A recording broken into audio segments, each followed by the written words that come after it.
Dans l'actualité de ce jeudi, le déferment de Seydina Fall est imminent. L'homme politique est toujours gardé à vue. Selon les dernières informations, il sera présenté au procureur de la République demain vendredi. Le nouveau porte-étendard de la gendarmerie officiellement installé aujourd'hui, le général Jean-Baptiste Tine se dit prêt à relever les défis liés à la sécurité, l'insécurité routière et la criminalité transfrontalière. Il ajoute que tout sera fait pour garder très haut le flambeau de la gendarmerie nationale. Journée mondiale des victimes de la route, près de 600 personnes perdent la vie dans des accidents évitables. Le maire de Dieuppeul-Derklé place dans le box des accusés les chauffeurs des bus Tata. Les experts prônent une sensibilisation constante. Les Bissau-Guinéens aux urnes ce dimanche pour élire leur président. Une élection sous haute surveillance de la CEDEAO qui a dépêché 60 observateurs. Ce pays frontalier au bord du précipice économique parce que miné par les crises politiques. À suivre le ras-le-bol des populations dans le reportage de nos envoyés spéciaux à Bissau.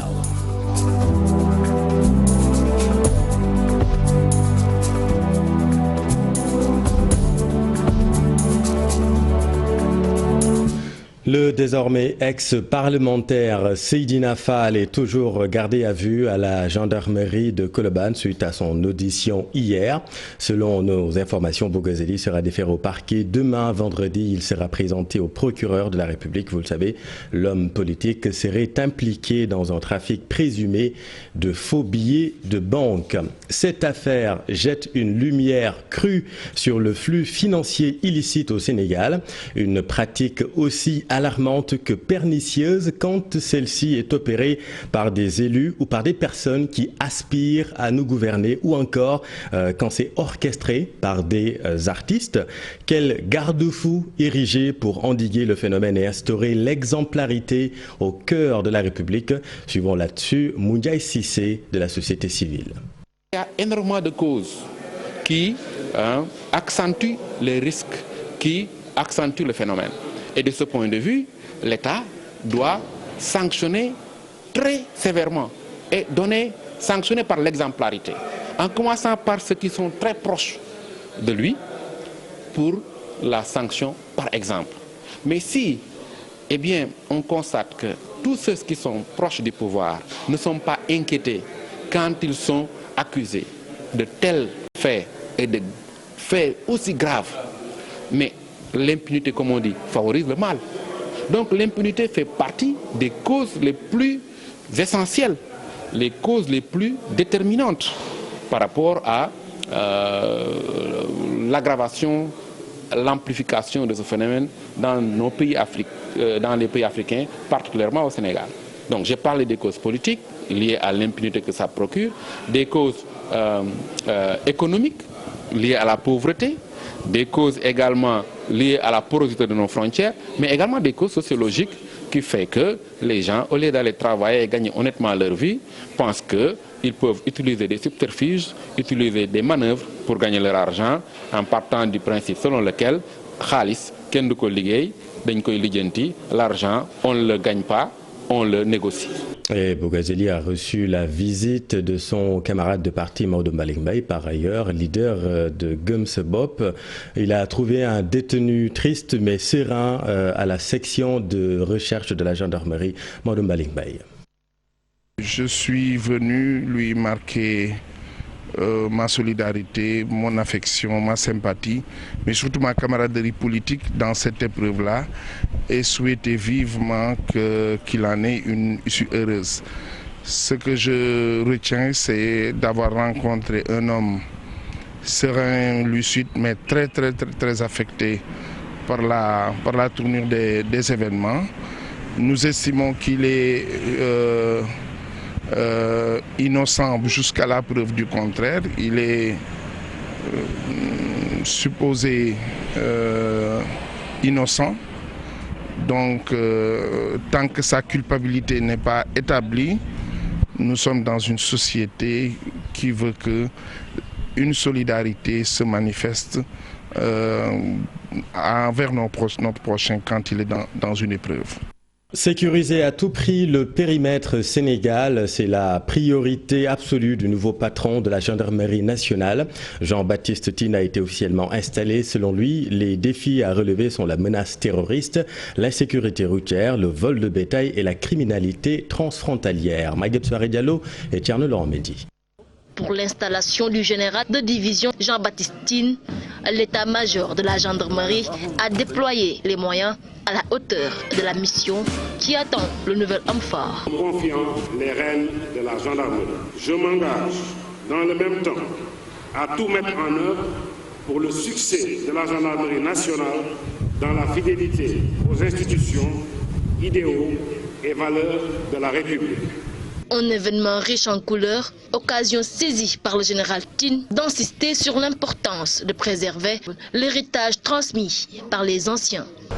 En vous passant en revue aujourd'hui, je voudrais que nous nous regardions droit dans les yeux, fiers de notre histoire, de notre passé, rassurés par notre présent, mais surtout confiants dans notre avenir, notre destin.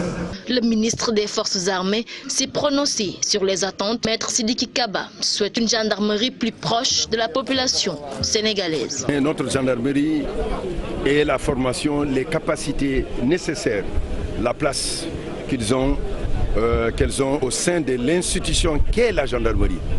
Et le rappeler aussi que les populations comptent sur elles dans leur quête de sécurité. Entré en service le 1er septembre 1981, le nouveau patron de la gendarmerie a gravi tous les échelons avant cette consécration. Promu capitaine en 1991 et général en 2013, Jean-Baptiste Tine est titulaire de plusieurs décorations nationales et internationales. Merci Maguette. Venons-en maintenant à la hausse du prix de l'électricité pour les clients moyenne tension et les clients haute tension. Les tarifs augmentent de 6%, 10% en revanche pour les clients basse tension, c'est-à-dire l'usage professionnel et domestique. Dans tous les cas, les populations sont bouleversées par cette nouvelle. Reportage à Rufisque, Ousseynou Cham, Ahmadou Bambasamba. Cette hausse annoncée du prix de l'électricité à partir du mois de décembre n'est pas du goût des Rufisquois rencontrés. Les mélanges déjà courent derrière le diable pour s'en sortir, vu les difficultés quotidiennes que nous vivons. Cette augmentation est venue à un moment inopportun. Bon, c'est une nouvelle qui nous a beaucoup surpris, je peux dire, parce qu'avec la situation actuelle du pays, que nous voyons tous et aussi que nous déplorons, déjà la vie est très chère, les conditions de vie aussi, sans compter les problèmes qu'on rencontre chaque jour. Donc avec cette nouvelle aussi, voilà, c'est une chose que nous déplorons aussi. Pour ces Rufisquois qui s'inquiètent déjà de l'impact de cette hausse du tarif de l'électricité sur les autres produits, l'État devrait reconsidérer cette mesure. L'augmentation du courant entraîne l'augmentation d'autres produits. Oui, parce que tout dépend de l'électricité. C'est un enchaînement qui va se suivre sur toutes les denrées, je dirais. Nous, on doit aussi nous éclairer en fait. Parce qu'on ne peut pas nous avertir du jour le jour que ce prix va être augmenté, ce genre de truc. Et parce que nous devons être mis au courant en tant que Sénégalais. C'est notre devoir en fait. Voilà, et notre droit d'être mis au courant en fait. Les gens sont fatigués. C'est-à-dire que vous demandez à l'État de reconsidérer donc cette mesure?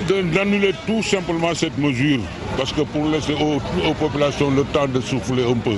Wow. Ces populations estiment que l'État devrait également respecter ses engagements vis-à-vis des promesses tenues sur la baisse de certains produits de première nécessité. Ouais, c'est nos mêmes sons de cloche à Kaolack. Là-bas, les citoyens conçoivent difficilement l'augmentation annoncée du prix de l'électricité à partir du 1er décembre prochain. Selon eux, ce sont les couches les plus démunies qui vont encore en pâtir. Les maires ont été élus par les populations pour une durée déterminée. Le calendrier républicain doit être respecté. Donc on devait aller aux élections en 2019. Reculer ou avancer les élections, c'est vraiment... Si l'État du Sénégal augmente le coût de l'électricité, les badauds et les gorgolos que nous sommes, ça va nous coûter excessivement cher. Et la vie actuellement au Sénégal est trop chère. Je pense que l'État du Sénégal doit revoir et voir encore cette augmentation sur les prix de l'électricité. Moi, je me pose la question, nous sommes dans quel pays où on parle que donc, la croissance est montée de 7,4%. Mais les Sénégalais ne jouissent pas de cette situation, de cette hausse de croissance.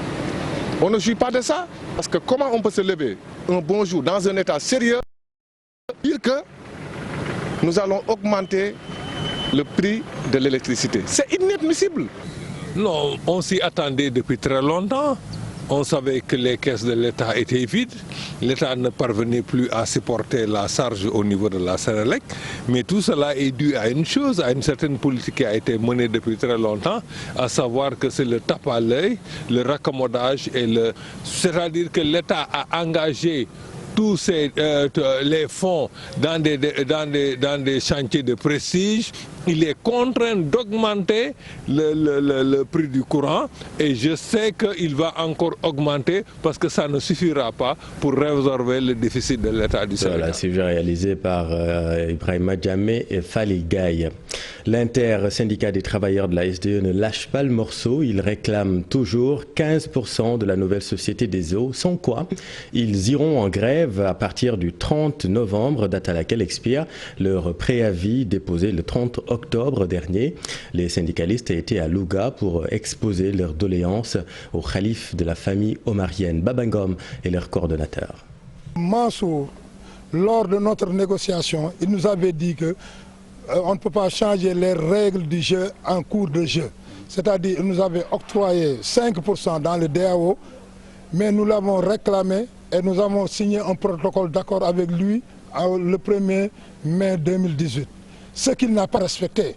Serigne Mbaye Thiam, nous sommes venus le voir, le rencontrer, mais il nous avait promis qu'il va faire un geste par rapport à ce que nous venons de demander. Il a augmenté 1% des 1200 travailleurs, alors qu'à la SONES et à l'ONAS, il n'y a que 400 travailleurs, il les a donné 4%.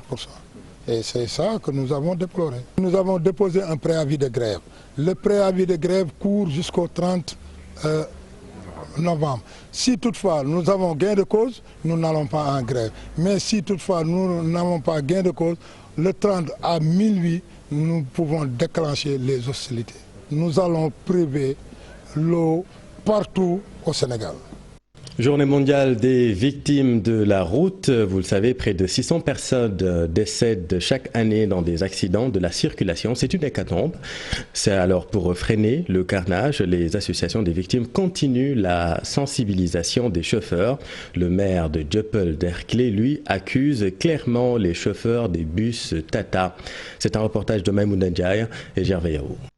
Le constat est là, alarmant. 90% des causes d'accidents de la route dues à un facteur humain. Constat qui interpelle ces différents acteurs en cette journée mondiale des victimes de la route. On a toujours à peu près 600 personnes qui perdent leur vie dans les routes du Sénégal. Et une personne déjà qui perd une vie sur une route, c'est une personne de trop. Donc cette journée, c'est pour vraiment se rappeler qu'il y a des victimes et que ce sont nos frères, nos sœurs, nos voisins, nos enfants qui perdent leur vie sur la route. Les circuits irréguliers des bus Tata, un autre combat porté dans les communes. Le véhicule que je conduis aujourd'hui a été heurté par un chauffeur de Tata et le véhicule était stationné. Hier et avant-hier, on m'a appelé pour me signaler des cas d'accidents causés par les bus Tata qui circulent à des endroits non autorisés pour les Tata. Et c'est pourquoi j'en appelle aux responsables et aux automobilistes des voitures Tata à plus de responsabilités. Cette année, l'accent sera encore mis sur la sensibilisation. Nous ne devons pas nous disputer, prendre la route comme un espace de violence. Ce sont des espaces de partage que nous devons partager en toute harmonie, en toute cohésion. Les gens qui assistent à un accident, non seulement doivent pouvoir donner les premiers secours, nous avons fait ici des exercices de premiers secours, mais également prévenir d'abord les services d'urgence. En attendant, les autorités en charge du transport promettent de durcir les sanctions. Merci Maïmouna. La guerre contre les usines de fabrication de poissons est de plus en plus intense. L'ONG Greenpeace demande la fermeture des usines de farine de poisson installées dans le Gandiol à Saint-Louis. Ici à Kayar, les populations souhaitent la délocalisation de l'usine Barna Sénégal. L'entreprise serait la source de beaucoup de nuisances. Voyons tout cela avec Cheikh Anta Diop et Seyla Tir. Barna Sénégal, cette usine spécialisée dans la fabrication de farine de poisson, doit bientôt démarrer ses activités. Les populations de Kayar sont encore sorties pour réclamer sa délocalisation. Parce que Barna Sénégal, c'est pas bon pour la population. C'est du poison. Parce qu'on doit penser aux générations futures pour gérer notre ressource. Vraiment, Barna, ça suffit. Parce qu'on veut tenir vraiment notre vie sain, notre environnement sain. Greenpeace Afrique, venu les soutenir, estime que cette usine de fabrication de farine de poisson est un danger. Le premier danger qu'on peut dire, c'est le danger que l'on ne peut pas voir et que l'on ne peut pas mesurer, c'est la nuisance olfactive. Deuxième danger, c'est par rapport même à la sécurité alimentaire des populations. Et le troisième qui nous fait vraiment venir à Kayar, c'est aujourd'hui pour la préservation des métiers, des professions des femmes transformatrices. Kayar fait partie des sites où la transformation est très très forte et qui est le seul site qui dispose d'un air qui est agréé à l'export de produits. Mais si on continue à ce rythme, ces braves femmes, leurs métiers sont menacés. La mer est menacée, les ressources sont menacées. Même la population de Kayar, au méfait que pourrait les apporter cette usine de farine de poisson.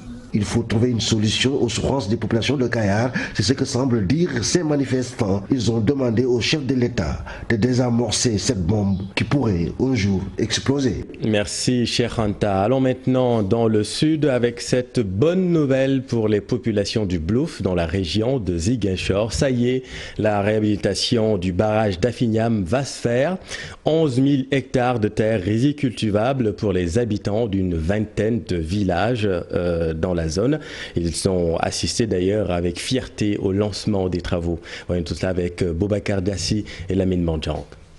Après un arrêt de près de 30 ans, le barrage d'Afignam sera bientôt fonctionnel. Sa réhabilitation est un engagement que son Excellence, le président Macky Sall, président de la République du Sénégal, avait pris lors du Conseil des ministres délocalisé à Ziguinchor. Nous venons aujourd'hui, en son nom, concrétiser cet engagement.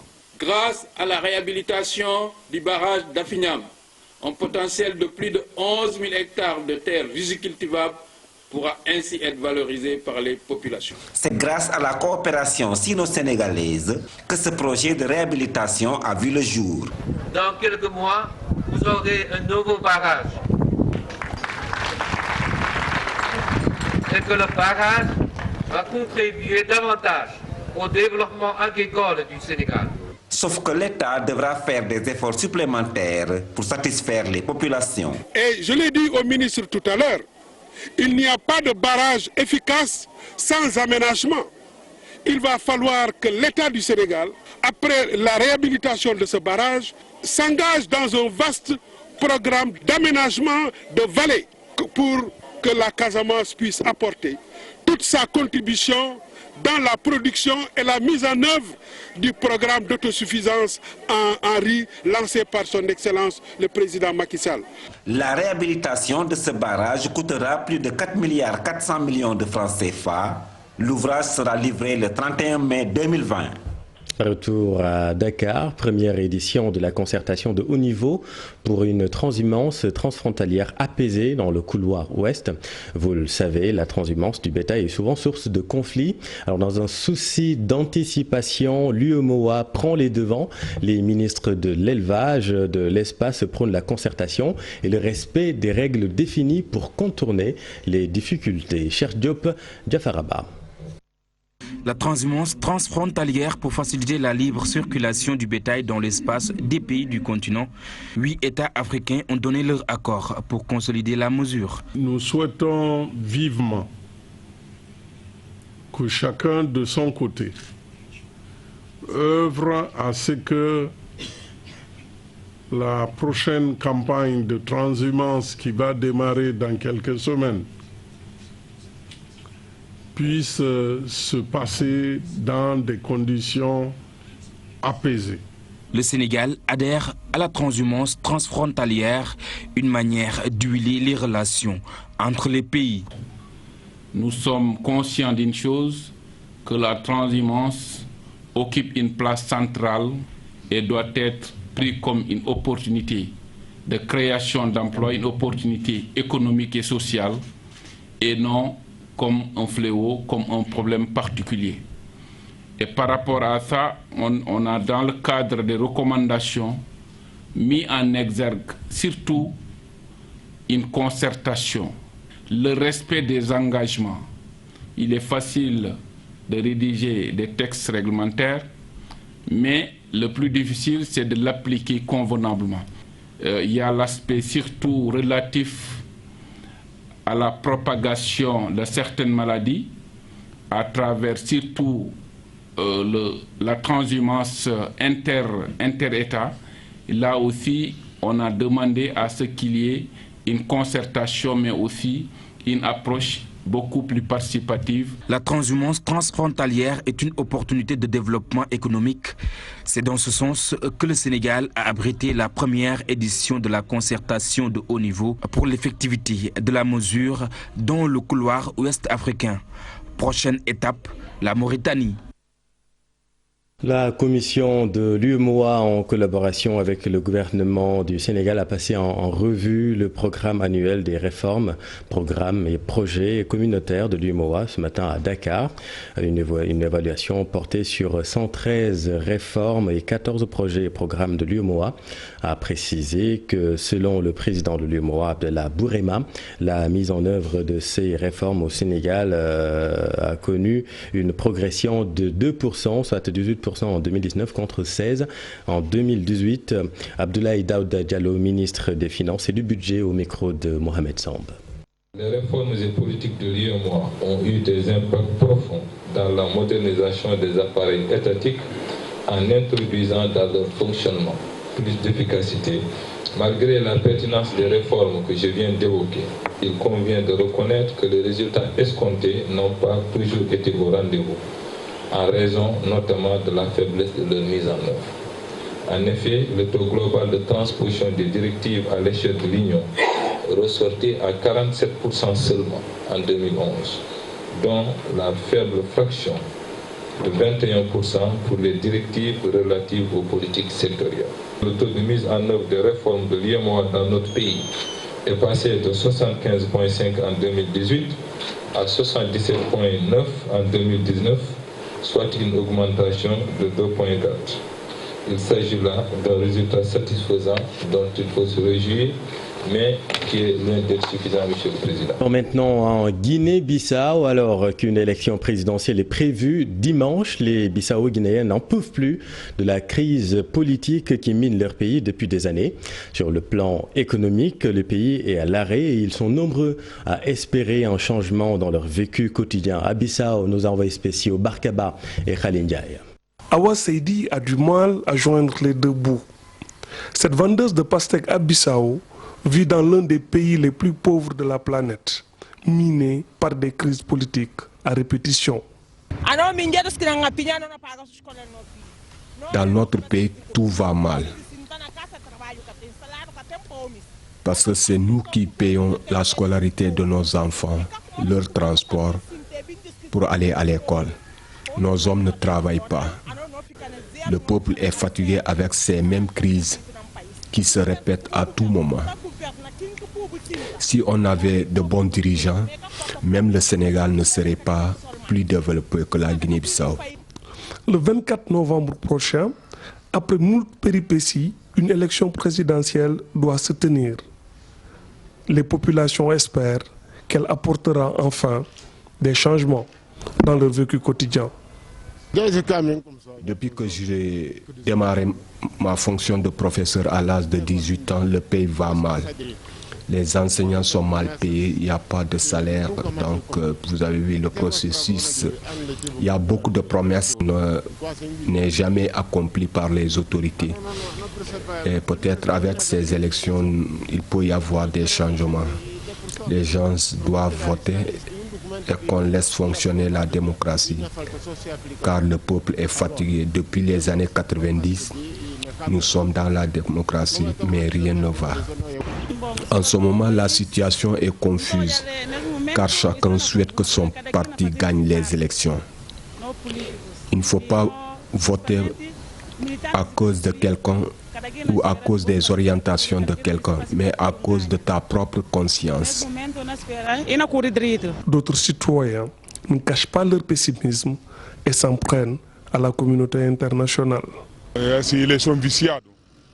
Et cette élection ne peut pas apporter de la tranquillité en Guinée-Bissau. C'est une élection très compliquée. Le P5, la CEDEAO sont en train de faire du banditisme en Guinée-Bissau. Ils sont en train de préparer des fraudes anticipées partout. La population bissau-guinéenne semble excédée et fatiguée par les crises à répétition qui minent le sommet de l'État guinéen et espère que les élections de dimanche vont permettre au pays de partir de nouveaux pas. Merci Barka, série de reportages à retrouver dans nos éditions jusqu'à dimanche, jour de la présidentielle en Guinée-Bissau. Et passons maintenant au Burkina Faso. 18 terroristes et un gendarme ont été tués dans la province de Soum, dans le nord du pays, lors d'une opération menée par les forces burkinabées. Et cela après quelques heures seulement que l'armée a annoncé avoir neutralisé 32 terroristes. Aïssatou Gueiba.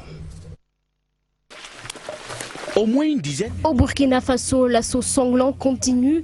18 terroristes et un gendarme ont été tués dans la province du Soum, dans le nord du pays, lors d'une opération menée par les forces burkinabées. Un bilan qui survient alors que l'armée avait annoncé avoir neutralisé 32 terroristes pendant le week-end. Pour faire face à ces attaques récurrentes, le président burkinabé avait appelé au début du mois de novembre à une mobilisation générale contre le terrorisme. D'autres mesures comme le recrutement de volontaires pour la défense dans les zones sous menace sont utilisés dans cette lutte contre le terrorisme. 20 personnes ont été arrêtées mercredi 20 novembre en Algérie suite à une première manifestation contre la tenue de l'élection présidentielle prévue ce 12 novembre selon nos confrères de Jeune Afrique. Pour rappel, après avoir obtenu en avril la démission d'Abdelaziz Bouteflika, président de la République depuis 20 ans, le Irak a exigé le démantèlement du système politique au pouvoir depuis l'indépendance du pays. Les revendications du Irak sont claires. Il refuse que le pouvoir en place organise de moindres scrutins. Ce serait régénérer le régime mis en place par Abdelaziz Bouteflika. Lors de cette marche nocturne du 20 novembre 2019, 150 personnes faisant partie du Comité national pour la libération des détenus ont été arrêtées. Les revendications du Irak ont été rejetées par le chef d'état-major et toute autre sortie de crise pour l'élection du 12 décembre. Pourtant, les déplacements des candidats et leurs réunions sont régulièrement perturbés par des manifestations hostiles. En Libye, les migrants semblent décidés à quitter ce territoire et tenter de rejoindre l'Europe. Interceptés par les gardes-côtes libyens, ils sont renvoyés dans des centres de détention où les conditions de vie sont désastreuses. 126 personnes, dont 8 enfants, ont fui la Libye où ils étaient enfermés dans des centres de détention, selon France 24. Beaucoup pensent être sauvés par une ONG, mais ce sont des gardes-côtes libyens qui ont intercepté leur embarcation destination Tripoli. Les migrants les plus faibles sont pris en charge par l'Organisation internationale des migrants, mais la plupart d'entre eux retournent en centre de détention. Leurs conditions de vie dans ces centres de détention sont souvent décriées. Merci Aïssatou, c'est la fin de cette édition. L'info continue dans Soir d'info. Aram Touré, c'est à vous avec l'excellent Pape Abdoulaye Der. Vous recevez